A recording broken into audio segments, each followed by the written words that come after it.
So, welcome everyone. We are your landlords, flooding and tapping out so that you don't have to, with the occasional screw. My name is Graham. I go by Hamhocks42 on the internet, and I'm here with the one and only, our host for the evening, I'm Astralsflame. Astros, how you doing, my friend? I'm doing good, I Ham. suppose I'm we kind doing of covered good. this. We did, but that's all right. It's New Year's Eve. I'm excited. We had an interesting topic yesterday, the product review of 2022, and I think now to end the year, bringing in the funness of 2022 for what it was. How are you doing tonight, though? Doing well. I'm doing well. Yeah, there was a lot. So, in discussing the products that came out in 2022, which we did for our episode 4, which just launched this morning. If you're watching this live, Yep. over on our YouTube channel, please like, subscribe, do all the YouTube things. We'd appreciate it very, very much. Also, leave all the comments and all those Yes. things. Even if you're like, what are these guys talking about? Those comments help the algorithm. So, like, I know what you're thinking. Like, hey, like these YouTubers that I really don't like, I'm leaving all these comments, letting them know how much I don't like them, but you're feeding them. Yeah. So, anyway. So we appreciate that. Please tell us how much you don't like us in the YouTube comments. But anyway, sorry, that was a silly tirade. Um, but yeah, so we talked a lot about the products, and as a result, in 2022, if you're looking at the product slate, it's very easy to be pretty cynical Yeah. because of just how much stuff came out and how kind of poorly executed and poorly marketed it was. That said, there's been a lot of really cool stuff happening in Magic and in the community and for ourselves personally this year. And so taking an opportunity to talk about that and really appreciate it for what it is something that I think merits some time. And I'm glad that we're giving it that time today. And thank you for hosting this on your stream as well. This is the first time we're recording a live episode, which is a little bit different. A little So bit. it's delightful though. I'm a fan. Hopefully this isn't the last time. I mean, we'll Yeah. see how it goes. But I know. I'm I looking think forward we'll to it. end up doing some more live recordings. Because, like, speaking from a past experience, I do often enjoy live recordings. It's nice offline because it's just very easy and quick pace. We get it done. But Mhm. even live recording is just also good too. And I think this is a nice special time because, like you said, we've seen how compressed the 2022 schedule was. It's very easy to be cynical and provide criticism about it. But despite everything that may have gone on in 2022, honestly, there was a lot of good that happened for Magic, and even in our own personal lives of Magic that we want to celebrate and ring in. We had some homework tonight. Yes. If I recall my notebook here, our homework was to come up with the top 5 things that we did or Magic did in 2022. Mhm. I may I have have my list, and some of them are personal, some of them are a little more broad as it relates to the community. But I've got mine. I'm pretty excited about it. yeah I got mine up here. It's up here. Absolutely, yeah, But yeah, perfect. yeah, honestly, I think honorable mention though, 2022 is as cynical it was about the product line. There was a lot of cool stuff. I think for me, I would name an honorable mention. The thematics of each set this year were on point. I cannot think of one set that did not deliver a good story, good thematic, beautiful art, nice treatment on each type of card, and the versatility available. That Yeah. to me is a nice honorable mention, and Oh, I was 100%. pleased with that. Yeah, it's funny. Yeah, I think you're exactly right. And the only criticism that I can level against the standard sets that were released this year is that it's a bummer that we didn't spend more time with each of them. Like, it's a bummer Yes, that we don't have like blocks. Like, could you imagine if we had gotten 2 sets on Kamigawa? Like, that would have been awesome, you know? right. But at the same time, yeah, so that is me being like, yeah, critical, but wanting more of something means that that something is pretty darn good. So yeah, you're exactly right. I would completely agree. Look at the standard sets. We had Kamigawa, we had Streets of New Capenna, Dominaria United, and Brothers War. Yep. All slam dunks. As far as like flavor, story, the cards themselves, I believe were like, I feel pretty confident in saying we're just good. Like, Yeah, it was just absolutely. fun. Yeah. And it fed together nicely because, like, what's another way to say, like, the all the different treatments that we've gotten with them. So, like, I kind of Mhm. said the art styling, but the impactful cards that we've seen, the different stylings you can get for them, the standard environment that it's created with it, and all these kind of things brushing together. Um, It would be. I will say it would have been nice if we just spent a little bit longer on some of the plans. I would have loved to have seen Betrayers of Neon Dynasty and then Saviors of Neon Dynasty. Yes. Oh my god, I would have been so on board for that. You have no idea. Bring Well, back because Bushido. yes, yeah, they had one Bushido card, but they didn't keyword it, and it was like, come on, just give it to us. We know it's bad, but come on, we like it. Yeah. That's exactly it. I'm just glad there were ninjas. If Yes. ninjas hadn't been in Neon Dynasty, oh my goodness, like yeah, Yeah. there would have been riots. Like that's yeah. So Oh, they oh, know there would have what's been. up. And like they did Hmm. the ninjutsu mechanic came back, so like that was Hmm. cool. So like I guess the other honorable mention, like we saw some returning of some really cool mechanics we haven't seen back for a while in a newer set and retouching in a new fashion way. Like Cyberpunk Ninjas was pretty legit. Hmm. Oh Like, yeah, but yeah, yeah, you can't go wrong. no, Yeah, we you had can't. Cyberpunk Ninjas, and mechanically they leveraged the mechanics in new ways. Like they had Yes. ninjas with ETB triggers, which is Mm, something that we hadn't seen before. All the other ones from Betrayers of Kamigawa back in the day, and the ones that had been printed like Modern Horizons, kind of piggybacking off of it, all generally triggered when they struck the opponent, yeah. which made sense. You know, okay, you're sneaking in past their defenses like a ninja to deal combat damage, and that's what you're paid off for. But with Neon Dynasty, they kind of flipped the script a little bit. There were some that genuinely had just straight up ETB effects, some that had static effects like Silver Fur Master, That's where it right. just buffed Yes. everybody, but you could ninja it in, so like monkeyed with combat math in cool ways. Like there was a lot of really neat stuff that they did to really kind of push the boundaries with that one mechanic. And that wasn't the only mechanic that they did that with this year. In Dominaria, we also saw Domain come back, which is an Mhm. old standby. And it came back at a time when we had 5 triomes It's in true. Yeah. standard.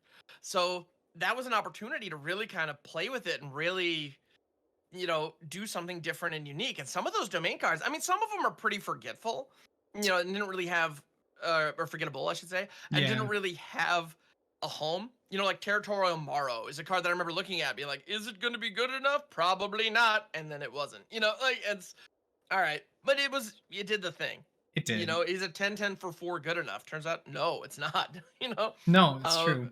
But which is bonkers, but it's true. Yeah. and what was it though? There was that Simic uncommon in Domain. Not so great in Standard, but in Limited, that it's a 4 mana 2/4 in Simic Domain to look at the top cards as things happen. I Mm. think when it attacks, that was a great Domain card in Limited though. And I mean, yeah, heaven forbid we mention Leyline Binding because that's just a good. Oh my goodness, It's that's just insane. good. Yeah. Why does that need flash? Anyway. I don't know.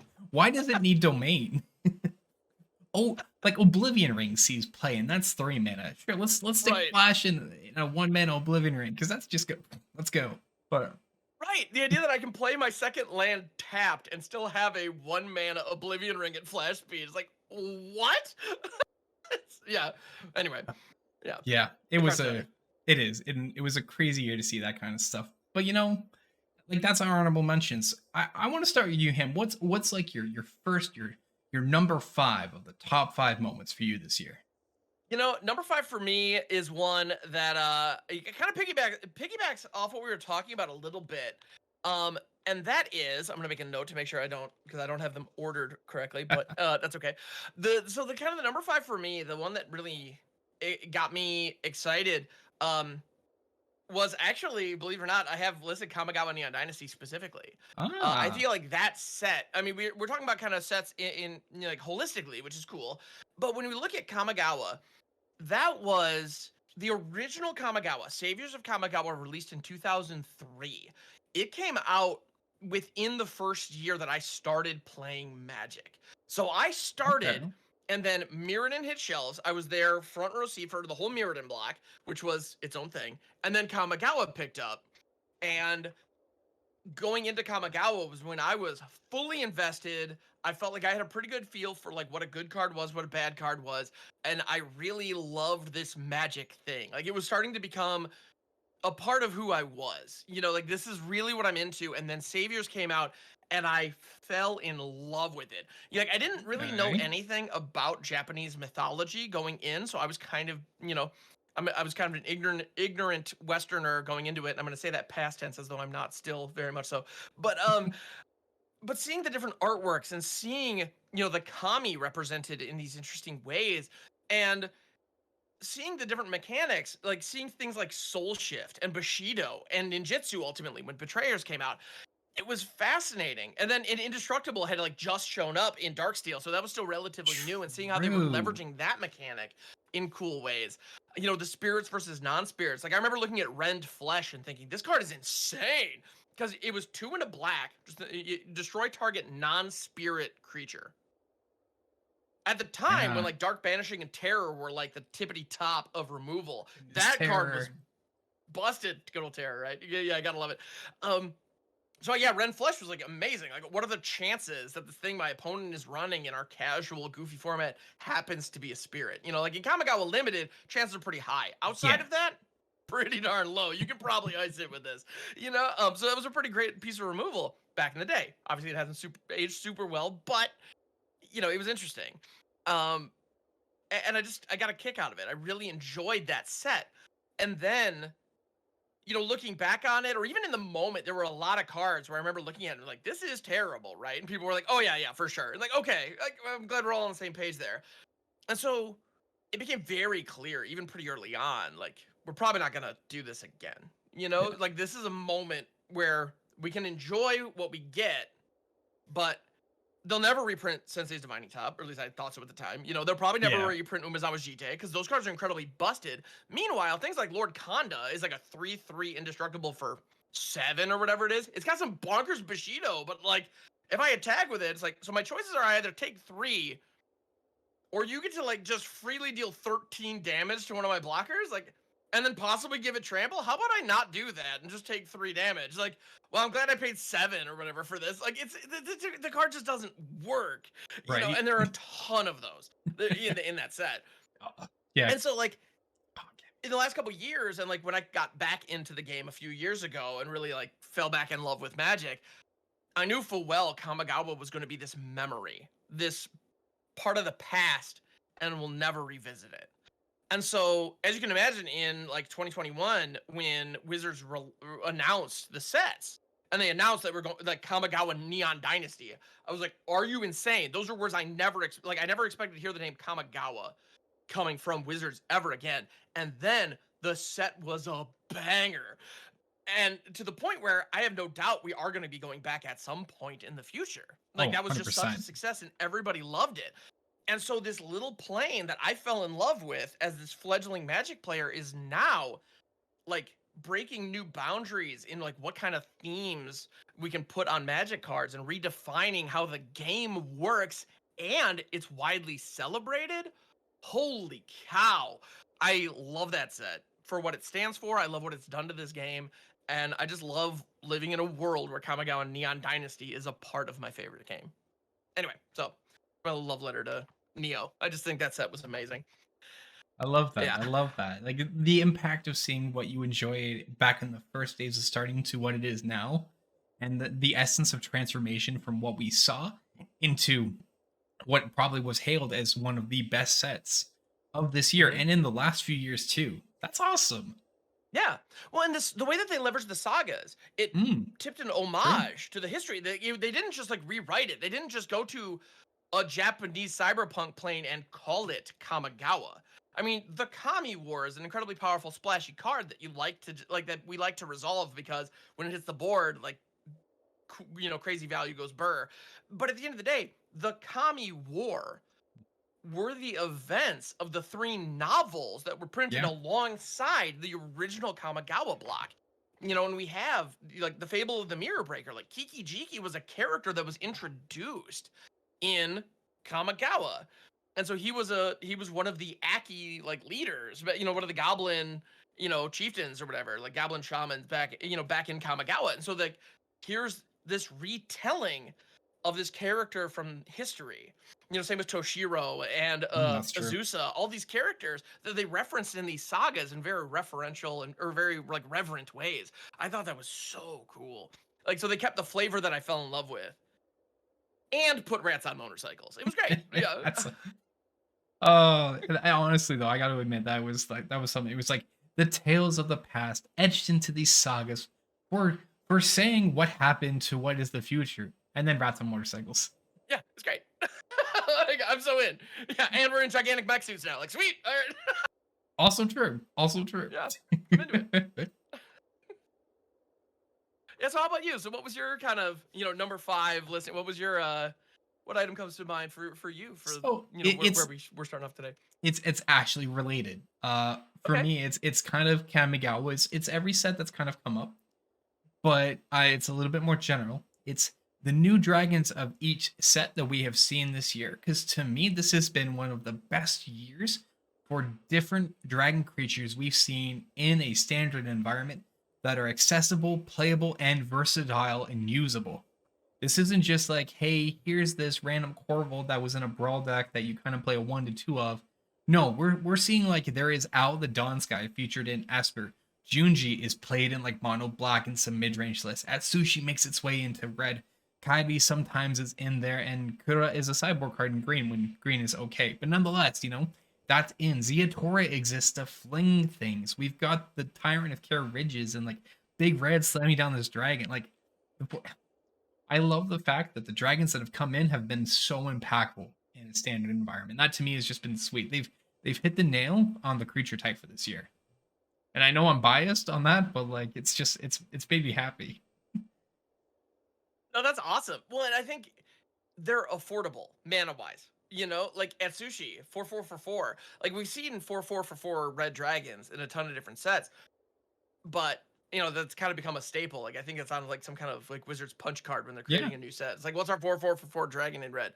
Honestly though, yeah. It seems to be right, and like some of them are great, and some of them not so much, but that's okay. And Natsushi hit that mark while being a part of a cycle. But we're talking like really good playable 4 and 5 drop dragons. When you look back at older sets, when you look at like AFR, when you look at some of the core sets where like we got things like Lathlis or Dracuseth, the dragons were powerful and impactful, but they all cost like, at least 6 mana, and sometimes like 7 or even 8. They're just so expensive. Yep. So they fell into that bucket where it's like, yeah, if you cast it, it's awesome, but when are you going to cast this? Yeah, And you're right. Now they're all very castable. They're still impactful, but they fit more that mid-range mold, not that like top end mode. Yeah. It's that nice sweet niche of like the 4 and 5 mana turn when they're gonna do something. And I mean, we've still gotten a little bit of the top end dragon. I mean, Ziatora is 6 mana, but like I'm liking the design of the approach that they're doing into that more mid range shell is just it's been great, and I hope to see that flavor continue into 2023, especially not just on dragons but on more cards where they're like, all right, the late game is great, but like as a player who enjoys mid range very much, I love a game that goes to be like maybe like 7 to 9 turns at most in a standard environment. I don't want the game decided by like turn 3, but I'd like to play it out to see, let's get to turn 7 or 8. Let's see the trade of blows and who's gonna pull off the advantage. Like get to that state, because that's at least a good like 8 to 10 minutes of value in knowing. And these dragons right now help keep that and push that agenda. And I love it. Oh yeah, it's great.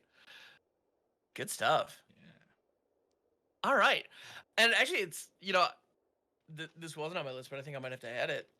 Okay. Okay.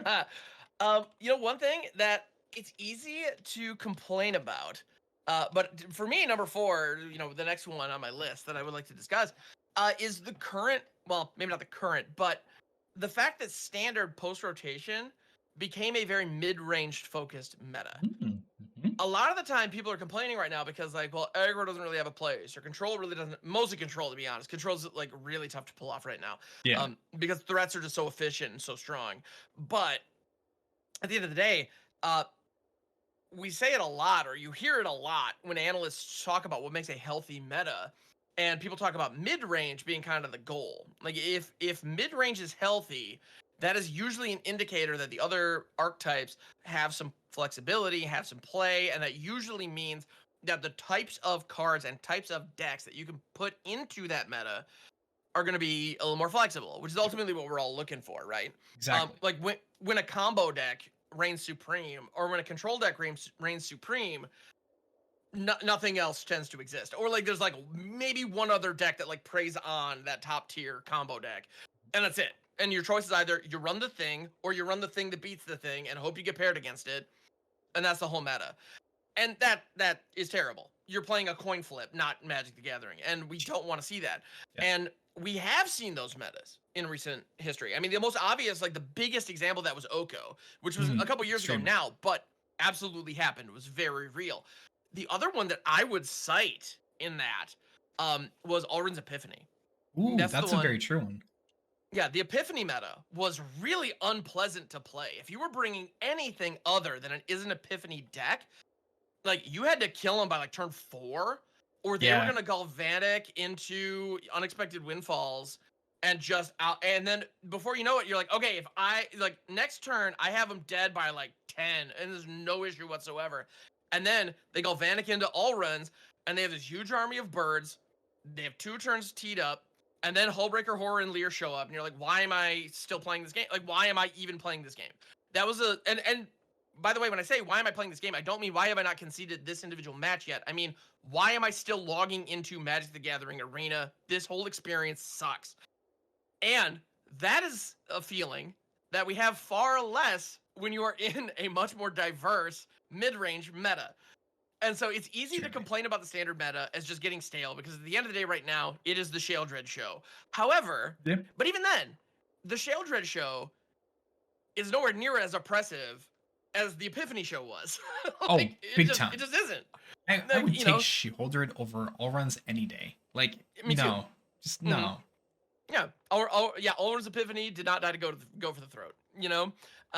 It just didn't. And at this point, we're at a point too where like pretty much every color has an answer to Sheoldred in one form or another. Whereas with Allrun's Epiphany, with that combo, if you were, it was really frustrating too, because if you were playing blue, you had the question of, okay, do I counter the Epiphany or do I counter the Galvanic iteration that preceded it? And then if they hit the Galvanic iteration, you have 2 copies. Do I have counters for both? Probably not. Like, even if you're running counter spells, which is like the best answer to Epiphany, it probably still isn't going to work. So it's, the Allrun's Epiphany meta was really unpleasant. And, it was, I feel like this current meta is much more open and much more diverse. Is Grixis the most popular deck right now and possibly the strongest? Yes. However, I know, like, I've seen and I've played, like, mono reds, mono blues, Jund, like, pretty much everything except, like, all the hits are viable in one way or another. Like, like, when I bring Jund to the ladder, I don't feel like an idiot for selecting it. It still puts up a good show. And a lot of those games, even against the Grixis list, there's interesting interplay. There's back and forth. We're both playing the games. Even if I end up losing to the best deck in the meta, I feel like I had a shot, and maybe if I had made some different decisions, the outcome would have been different. Which is a very different feeling than my opponent comboed off, and I was just sitting there watching them play solitaire. Yeah, because like when you were playing Jund in the meta of like Allrun's Epiphany back when, you had to basically be like, your deck had to include the Reckless Stormseeker and Halana Elena, and you had to hit those on curve so you can nail in the damage, because like otherwise, like you said, it was Galvanic into Unexpected Windfall into, well, I guess you just got the flashback and the Epiphany, and you've got all these birds, and I'm just dead. Yeah, like that's it. Yeah. Mm-hmm. Yeah, it was silly. It was absolutely silly. So yeah, so I guess the meta that we've experienced in the last year in standard, especially post rotation, like the rotation in standard, I think helped things a lot. Yes, Sheoldred showed up right as things rotated, but at the end of the day, I still think that it was a positive experience overall. So I dig it. Yeah, so I think standard. We like to complain about standard. Let's be honest. Complaining about standard's fun. I'll be honest. I'm guilty of this. But compared to standards of the past, the one we have right now is really freaking good. Yeah. Oddly enough, that was actually my number 4 too, is the standard environment we have right now too. Like I'm in the same boat. I won't spend too much long because like I agree with the points. When we're in a mid-range centric standard, that is the time of everything to shine, because that means control is playable, aggro is playable, mid-range is all about value, and everything is kept in check. There is just not one over pushing archetype that is settling the others. Because like mid range as a archetype is defined in the similar way of tempo. Like when you say a tempo deck is literally just a deck that's going to go turn 1 I have a play, turn 2 I have a play, turn 3 I have a play, etc. Mid range is literally most of my stuff. It happens on turns 4, 5, and 6. For 1s, 2, and 3, I'm just kind of setting up and everything. So the strategy of mid range, for clarity of everyone, it's like you're pushing a later game deck versus control that wants the late game and aggro that wants the early game. When you've got things happening in the middle game, that leaves your early and your late game as very potential interactable in a very different way. So if control is king, that means aggro is suffering and mid range is suffering because there is no early or mid. Everything runs to late. If aggro is king, that means you're dead by turn 3 and no other deck's getting off. But when mid range sits in, that means your early game matters and you're having to play the mid game because if you get to late, control is going to get off. And that makes it the healthiest type of meta there is. And that's all I want to say. Number 4, standard environment mid range. This is a great time to be playing. Everything fits in as it should. Oh yeah, I dig it. Cool. So did you want to tee us up for number 3? I've been kind of running the show here, so no, please, yeah, take it away. All good. So number 3 for me is a little bit personal. It's not so much about Arena, but it was actually the chance to finally get to guest at events this year, which was really kind of like humbling in a way because, like, you know, we talk on the internet, we say our spews and our do's, we talk about what we like, what we don't about Arena, but it's a whole other thing instead of just speaking on Twitch, on YouTube, and over the internet to actually being at something in person. So I had the chance to attend 2 events this year, Command Fest Montreal as a guest and the MTG Summit as a guest with DJ Gaming. And it was just an amazing experience. I got to meet so many people, both new and people that I've talked with and content creators and everything for networking and just jamming Commander games and making memories. It was a blast. Like I stayed in a hotel that had bunk beds when I was in Montreal. Bunk beds, and that was amazing to me. We had like this little like 200 square foot room, and it was like 4 single beds. It was a bed, and then the top, and then the other bed, and then the top. So we had like these 2 top bunks and 2 lower bunks, and a little like L-shaped room. And like every day we'd get up at like 8. Our little bunks would all like shift around. We'd get up for breakfast. We'd come back, get some food, and walk over and go play Commander for like 12 hours in a day. And then MTG Summit was sitting down every day at a content creator space and just jamming with people that came to Summit to just play Commander. I played like 20 games of Commander that whole weekend, and just talking with everyone, seeing their experiences and hearing where they're from and what they enjoy. That to me was just a blast. I couldn't put it into words how amazing it felt. That rules. Yeah. What about you, Ham? So I'm curious who you're bunking with. In my head, it was definitely Veggie Wagon. Is that right? No. So okay. I did bunk with Veggie at MTG Summit, but not at Command Fest. Okay. When Veggie and I go to conventions, Nerd Girl always seems to stick us in the same room. That's hilarious. We're 2 for 2 right now. We stayed at TwitchCon with each other, and we stayed at MTG Summit with each other, which is that rules. We've even got this story about the blanket because I'll tell you, Veggie hogs the blanket. So I've got to like pick my side because like we'll put up like a divider in the center of the bed, and I've got to be like, all right, this is my half, this is my blanket. Veggie no touchy. And yet somehow some of the days in the morning I'll just wake up, I'm like, why the frick is my blanket missing? And I'm just looking over, I'm like, I'm waking, I'm like, what the frick did he pull it over? Like it was wrapped, like I don't get it. I don't question it. But yeah, Veggie steals blankets, that's all I'm gonna say. That's if you have a room with Veggie Wagon, everyone, great guy, great to room with. Have an extra blanket. Yeah, watch the blankets. Okay. Yeah, packing for this. Okay, I'm gonna be rooming with Veggie. So here's my sleeping bag. All right, yeah. Exactly. Yep. That's it. That's it. Nice. Love it. Well, yeah. So on a kind of a personal note as well, I have not had an opportunity to get out to any physical events yet, but that sounds awesome. And I am planning on being in Philly.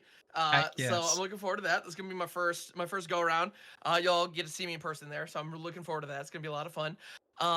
But you know, for on my side of things, looking back at this year, a lot has changed for like my channel and kind of my business, right? Because as a content creator, we're all business owners, right? We're trying to, Absolutely.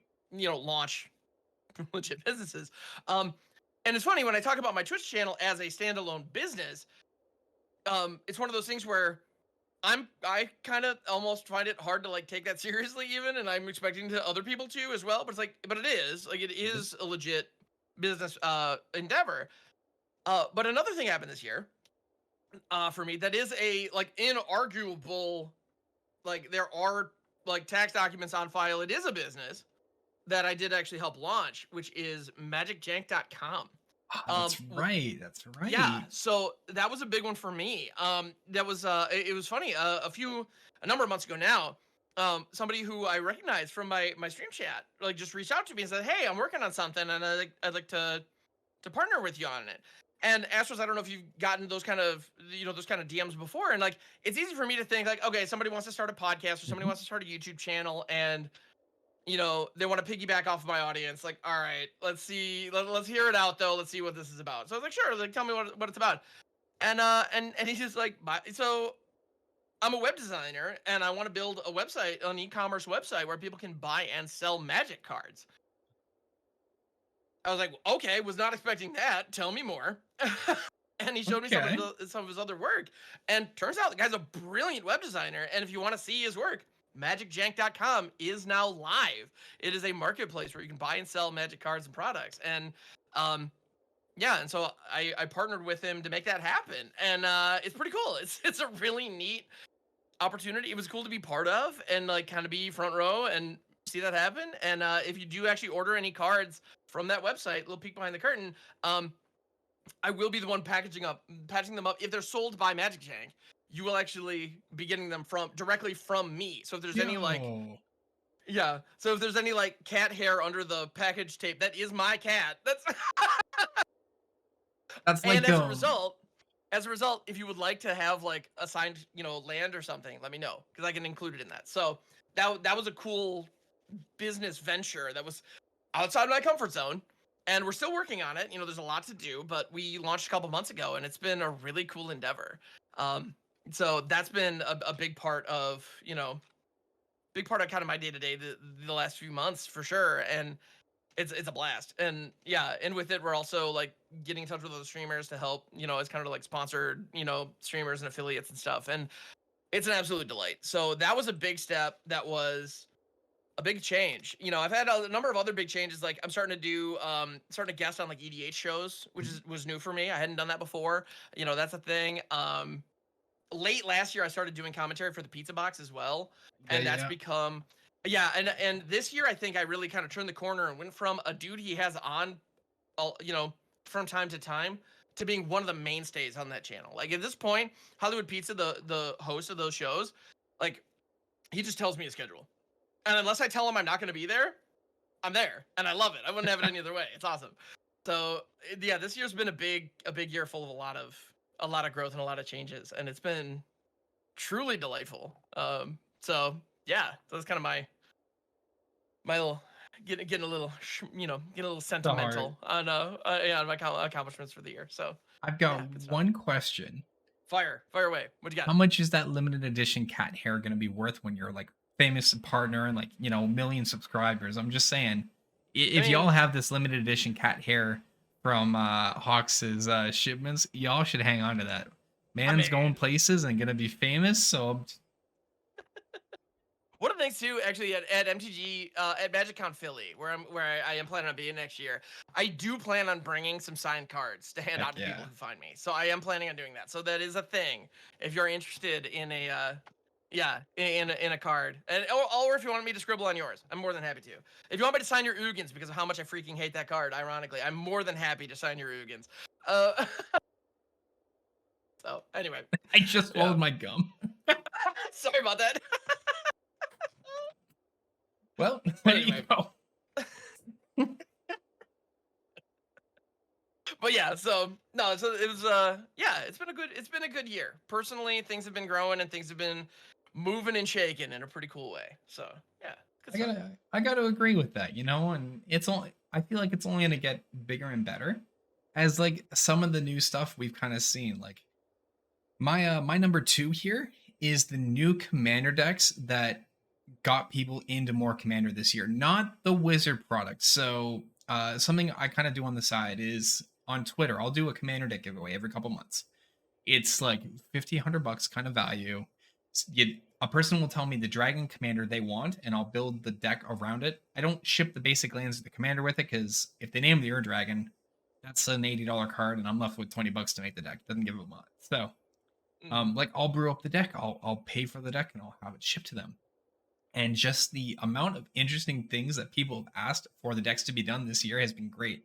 I have had someone, hey, make me a Wasi Taurus sacrifice deck so I can make kitty dragons. And I want to be me and I want to make people sacrifice things. And I'm like, all right, you got it, sure. Another person asked for, I want a Nicol Bolas themed Dragon Commander deck that is going to make my entire friend group hate me. And I'm like, you really want that? And like, yeah, that's what I want. So yeah, they got here's a 4 Planeswalker Nicol Bolas deck with a bunch of discard cards and Cruel Ultimatum and a way to replay the Cruel Ultimatum with dragons. And like, come at me. like, and like I've had more traditional requests too, like the hey, make me like an Ur Dragon or a 5-color dragon deck, make me a Lathless deck and stuff like that. And just the being able to build those and provide them to people has been a blast because I don't want to say I'm the only one that has helped push the dragon agenda of Commander, but I do feel like there's been a lot more dragon commanders, or people are aware of dragon commander and dragon cards in Commander this year, and hopefully in part due to that. And I'm happy to see that it's kind of kicked on because when I go into places, people are like, "Astos, aren't you the guy that preaches about dragon cards?" And I'm like, "Yeah." So it was sweet. That's awesome. I dig it. Yeah. What's your number 2, my dude? So my number 2 is something that I'm curious. Do I go personal again, or because I have two left? One's personal, one's just bigger picture. The big picture one, when it comes to the game, something that kind of flew under the radar this year that a lot of people are not aware of, honestly, like as far as in franchise players go, is that Wizards has started pumping out new player products again. And that's something that I think is absolutely amazing.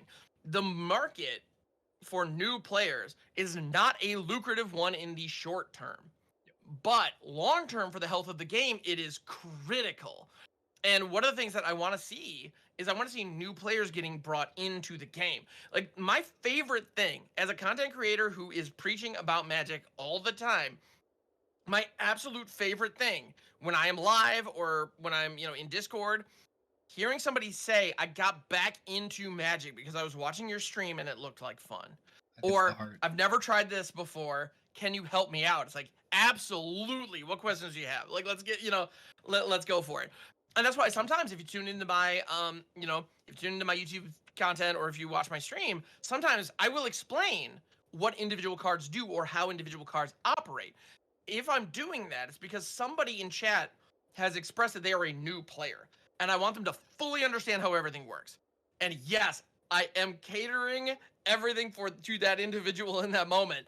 But I want to make sure that they feel welcome because we need new players entering this game in order to maintain its health long term. And Wizards is starting, apparently, understanding that in a way that they are actually pumping out products with people in mind, with new players in mind.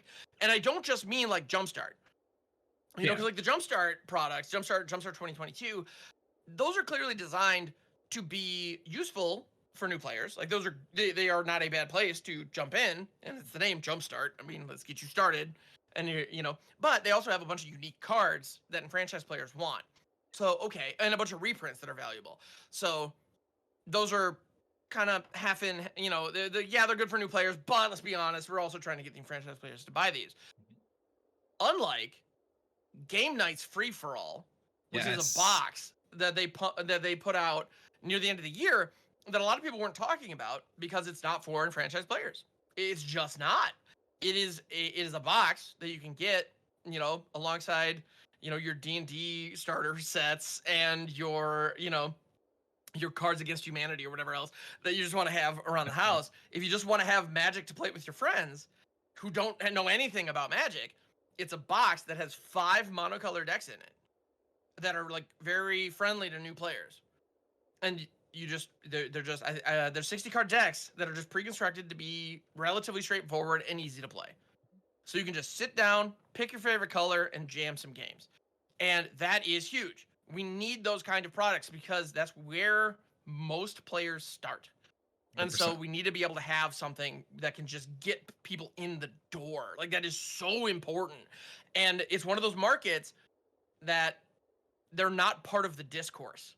You know, they're not the people on Twitter complaining about the products that are getting released because they don't care yet. Once they're at that point, they become the enfranchised player base. We need onboarding for new players. That's very important. So the Game Night Free for All is one. And they also created a series of starter commander decks, Mhm. which are going for like 25 bucks a piece. So they're dirt cheap. They're 100% reprints. And they're a way that new players can just pick up a commander deck and join in, you know, on commander nights that maybe their friends already have. You know, it's really cool. Like I love that product exists because commander is becoming a focal point of the whole game at this point. You know, the Yeah, paper game is very much commander focused. it is. Um, whether or not that's a good or bad thing, I'll let you be the judge of that. But it is. And so having an onboarding way for people to get into commander who aren't engaged with Magic at all is super important. And I look through some of those deck lists, they look pretty good. You know, like honestly, they don't look super powerful. There's plenty of room for upgrading their starter product. That's to be expected. But they have a Soul Ring. They have an Arcane Signet. They have, you know, there's one that has Wayfarer's Bauble in there. And there are a couple that have a couple like powerful like mythics as part of the roster. And sweet, you know, like that's what we need, right? So there are the big splashy plays. You know, the token deck, for example, like it has, you know, it doesn't have an Avengers Zendikar, but there are, I believe, like, did it have a Verdant Force, or am I making that up? Anyway, No, I there's a think lot of it did. Like, yeah, the the the design of the decks has been more centralized around its theme and less of let's just put in these random bulks. It's been let's reprint some of the core staples that they need, like you said, the Arcane Signet, the Soul Ring, and makes them more available. And the overall design's just been great. You can pick up a commander deck, and that's a precon now. Like I'll use the Mishra or the Urza one from the most recent set. Those you could just pick up, play out of the box, and they play great. You could take them at a table and play them against maybe obviously not competitive commander decks, but you could jam it at a simple casual night, Friday Night Magic, and you'll have a blast and do just fine. yeah, it's great. So I'm glad that those exist. You know, those it's funny too. Those are products that are straight up not for me, but I'm really glad they exist. Yeah. All right, so that was my number two. Yeah. Well, Ham, I want to do Yeah. you the honors. What is Ooh. your number one? The number one thing of 2022 for Magic the Gathering. Um, so for me personally, and it's gonna be a little like maybe a little narcissistic to save this one as my Dude, number one, do it. but it is what it is. Um, so I've been creating content now. I'm coming up on my 3-year anniversary, and yeah, January is gonna be that. So keep an eye out. There's gonna be some pretty big streams in the near future to celebrate that. But I've been creating content for 3 years, and when you're creating content on the internet, you're trying to accomplish a couple key things. You know, when you're first starting out, one of them get affiliated on Twitch. You know that happened a while ago for me, but it was great, cool achievement, awesome. The other one that a lot of people are chasing after, and I was chasing after for years, is getting monetized on YouTube. And there is something that happened this year. I'm not sure exactly what it was. I've been doing content on and off on YouTube for 2 years, and this year I tapped into something or appeased the algorithm in some random way that I totally stumbled over, which hey, I'll take it. And I was actually able to get my YouTube channel past the 1,000 subscriber mark and get it monetized. Um that was awesome. Like, that was a Heck big deal. yeah. It's not making me a ton of money yet, but you know, I got a long way to go before it's like a stable income by any means. But at the same time, that was a big step in that direction. And to be fair, it took me a very long time. Like 2 years is a long time for, to get there, but it got there. And so that was a huge accomplishment this year that, to be honest, like, it happened and I was like, all right, cool, for like a day. And then I just kind of kept going about my day and kept going about my business and kind of let it go and like forgot about it. Now as the year's coming to a close and I'm looking back, it's like, that was this year. That happened this year. I need to appreciate that and own it. And so to hopefully be maybe a little less self-serving with kind of how I'm tying this all together, I would encourage everybody out there to think about their year holistically. I have a feeling everybody out there accomplished something really freaking cool this year that maybe you didn't, maybe you're not thinking about right now. And to also put it in perspective, this is coming off like this week.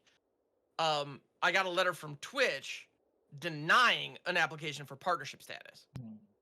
And so it was easy for me to like just be beating myself up like, oh, I should have had it. And I was like, wait a minute, I got this other thing that was pretty darn cool. Like, I should probably appreciate that and worry about that other thing later. And I have a feeling that's a situation that's very easy to that's kind of a headspace that we easily find ourselves in.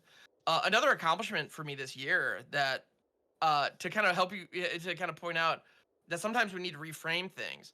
Another thing for me happened this year that I do chalk up as a win, which on paper doesn't sound like it. I moved back to my hometown this year. In January, I was living in a bigger city, paying quite a bit in rent. Which actually, to be honest, my rent was actually really good for the city I was in. And I moved back to my little rural hometown in southern Michigan. And I'm literally living in the same building as my parents. They own a duplex, and I'm in one side of it. So I still have my own apartment. I have my own space. I have my own privacy. There's a wall between us, but they're right there, And yeah, I moved home with my parents, kinda, Yeah. And a lot of times it would be easy to look at that and go like, oh, I failed. That was a failure. However, the angle that the reframe that I'm taking to that is that, and the reason I'm mentioning this when it comes to MTG, is I'm pursuing a career as a content creator. I want to be able to quit my day job so that I can be streaming full time. I want to be able to stream 8 hours a day, put out daily YouTube videos, and do this forever. Like, I want this to just be what I do. That's the dream. And moving back home halved my living expenses overnight, which lowered the bar and made that easier to accomplish. It's easy to look at that and think, oh, I failed. I packed it in. But the reality is, I set a new goal for myself that's much more reasonable and attainable. I take that as a win. I didn't hit that goal this year, but there's always next year. And maybe the year after that, or the year after that. However long it takes, we'll get there. But I took a big step towards that. So, whenever you're thinking through what happened this year, reframe some stuff and try to find the positive, because there's a lot of it. And I'm just very grateful for like everybody who's come out and supported, stuff. And not to mention, we also launched this podcast this year. Did. That's pretty freaking cool, man. Right? And it's funny because when you reached out and like we're like, hey, I'd like to do a podcast, my reaction was not like, oh, like, I had no hesitation. To be honest, it was like, it was so obviously a yes. It was like, how have we not done anything before this? Like, Right? Like, yeah, that was what took literally so my long? thought. Yeah, it's like, yeah, of course. Like, yeah. And it's been an absolute blast, and I'm looking forward to what we can do together and how this channel can grow moving forward. This is just so much fun. Yeah. Anyway, so I'll get off my soapbox. I like to. I can talk for hours. You know me. So. No, actually, I find it kind of funny because so what you've said as your number one, actually, weirdly enough, is very similar to what I've written down verbatim. I've said my number one is starting new plans and initiatives with my friends, like the landlords. Yes. I love it.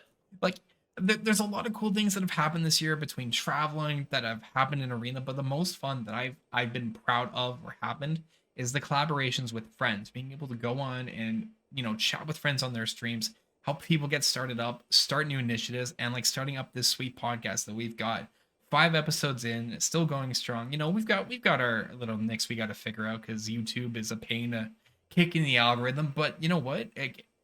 We're 5 episodes in. We've got 9 subscribers on YouTube. At least we're getting views. It's not like there's 0. It's it's doing its thing. It'll take its time, but it's fresh, it's going, and it's fun. It's a break away from everything, and I've very much enjoyed it because it's a really different perspective to get in stuff, and it just is fun. And like you said with perspective, it's seeing things in a different perspective. Because weirdly enough, like I too have gone through a weird recent move. So I too am back home. I too am back home. But it's in that same kind of way. I am thankful that I was able to do that, and it helps and set up in a lot of ways to help reestablish and get your life and everything resorted out and everything. And doing that is a blessing in itself. Mhm. Because if you know, some people will say, "Oh, I had to do things back and I failed." Like you never want to look at something as a failure. A failure is only when you give up. A failure is when you've run out of options and you decide you're not going to do any further. That is the failure. It is not a failure to try and keep trying again. So for the fact that we are exploring different ways of content, for the fact that we are trying and getting this podcast and everyone here is listening and enjoying, and I've gotten a few little DMs from friends that are like, "Hey, I really like this cool talk between you and Ham. This is really awesome. You guys give a cool perspective." I'm like, that makes me feel nice inside, like that, and that to me makes the year because it's like, man, y'all appreciate what's going on, and it's a blessing.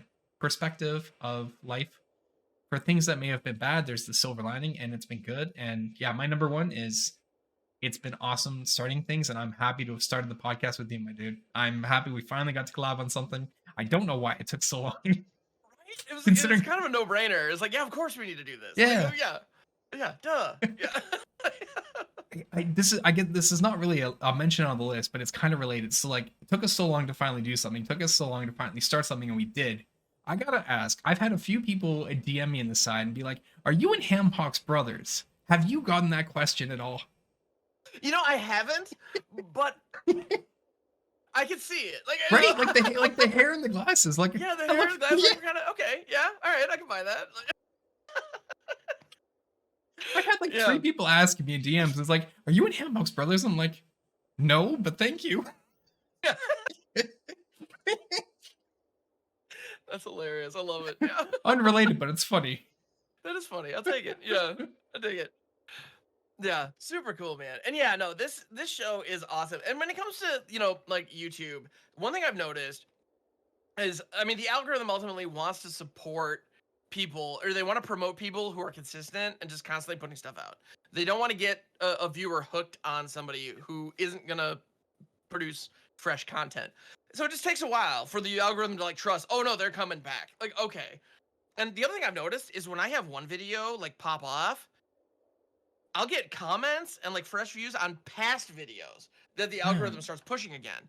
And so just because we're still getting started, we're still ramping up, and we're still finding our audience and our people, it doesn't mean that these past videos, these past podcasts aren't going to get discovered. Mhm. So if you're in the future, if you're not listening to this at the end of 2022 or early 2023, thank you for tuning in and listening into the podcast. You rock. We are glad that you found us.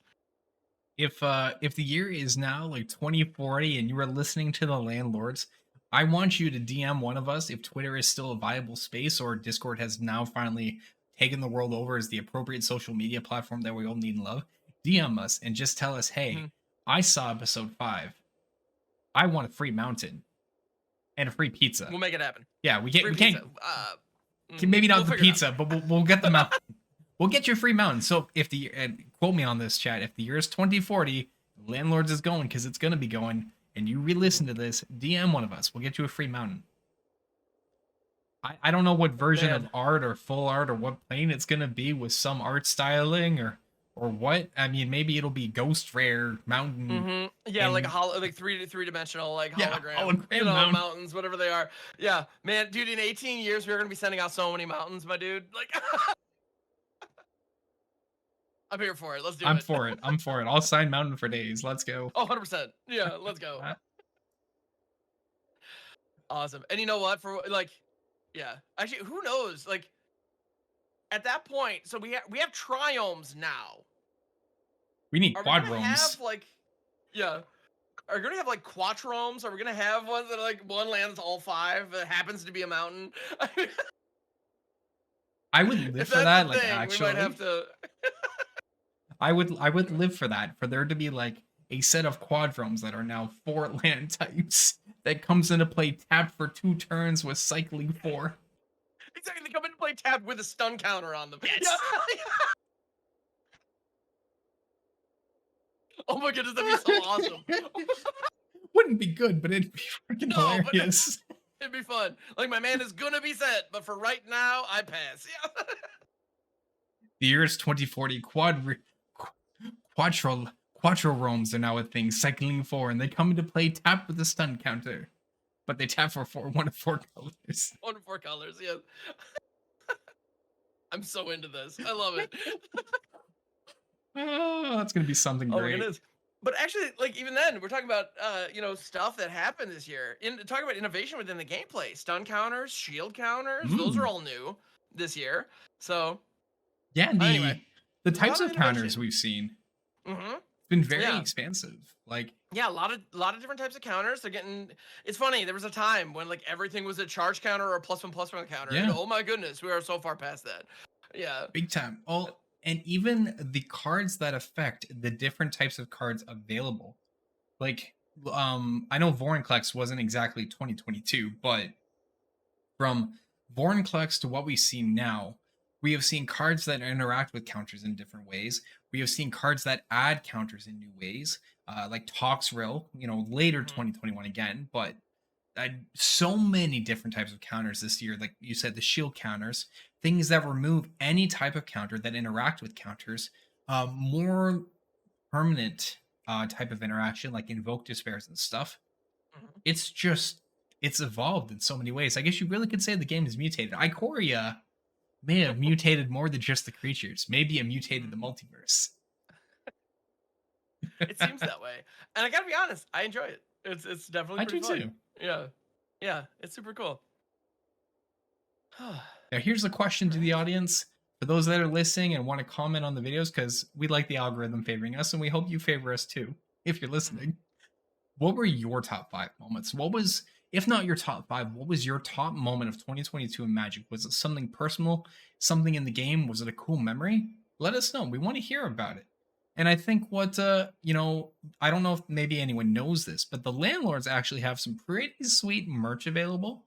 I think, Ham, if we get some people commenting on the next YouTube video with their favorite memory, maybe we choose the best memory and we can donate a landlord mug and I think it's a great idea. give away a mug to someone. So for anyone listening now, there you go. If you comment on our video release of this episode with your favorite memory, we'll choose a winner to receive the free landlord mug. Absolutely. And if you're here live on Astral's Twitch chat as we are recording this, well, we got a lot more stream coming even after we're done with this episode. So that would be a lovely conversation for us to have throughout the night, because I know I'm gonna be hanging out in chat. So this is gonna be fun. It's gonna be a Jundy night because I have 16 Junders still to test.